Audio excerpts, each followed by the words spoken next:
Have you ever felt like you were overlooked, or that someone else got the blessing you thought you deserved? It's a feeling that can sting, right? Well, there's a fascinating story in the book of Genesis that turns our whole idea of blessings, birthright, and God's favor completely upside down. It's the story of Jacob blessing his grandsons, Ephraim and Manasseh. Now, Joseph, their father, brings his two sons to his own aging father, Jacob, to be blessed. As was the custom, he places the older son, Manasseh, on Jacob's right side for the primary blessing, and the younger son, Ephraim, on the left. It was all set up according to tradition.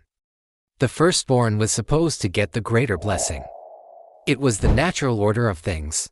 But then, something totally unexpected happens. Jacob, even with his failing eyesight, deliberately crosses his hands.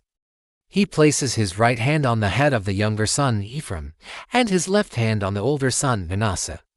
Joseph tries to correct him, saying, "No, my father, this one is the firstborn. Put your right hand on his head." He thinks his father is just old and confused. But Jacob isn't confused at all. He knows exactly what he's doing. He says, "I know, my son, I know."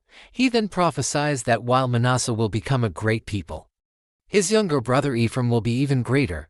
He intentionally reverses the expected order. This isn't just a random act, it's a powerful picture of God's grace. It shows us that God's blessings aren't based on our birth order, our status, our accomplishments, or what we think we deserve. His favor is a gift, given freely and sometimes in ways that defy human logic and tradition.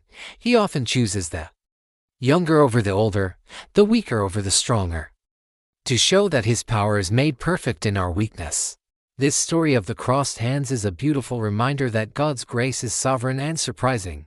It challenges us to let go of our expectations and our sense of entitlement. It invites us to trust that God's plan is always better than our own, even when it looks completely backward to us. So if you ever feel like the underdog, remember Ephraim. God's grace can cross any barrier and rewrite any story. Thanks for watching. If this story resonated with you, hit that like button and subscribe for more insights. See you next time.